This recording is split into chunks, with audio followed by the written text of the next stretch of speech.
Hey guys, what's up? Rob Jones, just doing another EDC method and methodology video. Now, a lot of people just have one EDC, and that's totally fine. Whatever works for you, you do that. As I've gone along in my EDC journey, I've noticed that I actually have like 3 or 4 different carries, and it kind of depends on where I'm at.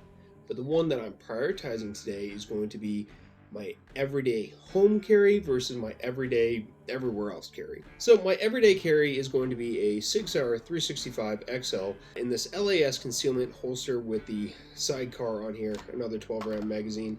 Also usually carry a 17-round magazine in my pocket, so I've got 3 magazines in total and a tourniquet as well, just the general EDC stuff.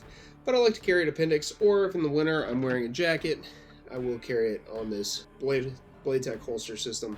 So that's my EDC for basically everywhere when I'm not at home.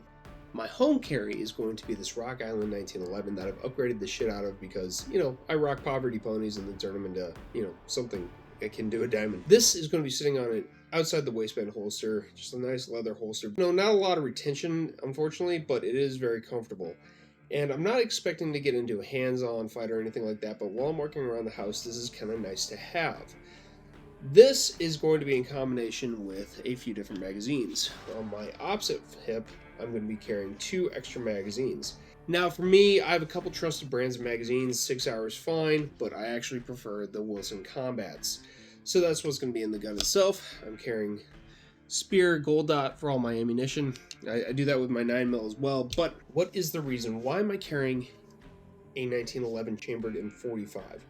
Well, it comes down to 3 very simple reasons. First and foremost, caliber. All right, caliber selection is everything when you're trying to take care of stuff. For instance, I recently bought a home that's in our town's, urban area. Basically, we're right downtown. Therefore, I'm worried about pass-through. When I lived in a rural area where I had 72 acres around me and I wasn't really worried about it, yeah, whatever. It doesn't really matter if the round misses, zips through my wall, it's going to go into the woods. Who cares? But right now, if I fire off a round and I miss, that round's going into somebody else's house. And I don't want that to happen. Okay, so big, slow, chunky round like 45 auto, that's going to work out pretty well. At least it's going to lose most of its kinetic energy when it's impacting the walls. And hopefully we won't have an issue with the pass-through. Number 2. We have moved into a world of polymers and we're starting to move back, okay? There's a reason for that. With metal frame guns, full-size guns, they are easier to shoot than compacts and subcompacts. Very snappy gun, especially most of those smaller size guns. And the 1911 is a very buttery gun by all definition. Guys, the trigger is just let off, easy to shoot, okay? This is a hammer fire gun. Again, this thing is designed around the idea of making follow-up shots. John Moses Browning knew what the fuck he was doing. So yes, you have limited round capacity, but you're able to land those secondary shots very easily. Reason number 3, safeties. Nothing really compares to the 1911 safety.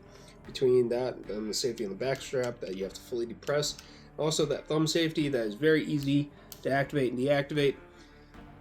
Having that is just assurance to me. If something goes bump in the night and I have to go explore my house, first and foremost, I'm going to be at the low ready, all right? I'm not going to be gunned up, taking every corner, all that. I'm going to be gunned down, light up, identifying, okay? I want positive ID on everything in my house. I've got a loaded fucking gun, and it might be my kid at the other end of that muzzle. I do not want them to get flashed by this. All jokes aside about, sweeping the house, when you're actually scanning your house, when you're actually moving through and you're actually trying to figure out what's going on, if there's a bad guy or if it's just one of your kids or a cat knocks something over, you're going to want that safety. Straight up, you're going to want it because the worst thing you could ever do, right, is come up and shoot one of your family members, a pet, something like that. You do not want to do that. I don't want to be the guy that shoots my kid. So, yeah, safety's got to be on while I'm scanning around my house, and that's why I want that big old chunky safety right there for me to use. Let me know what you guys think in the comments down below.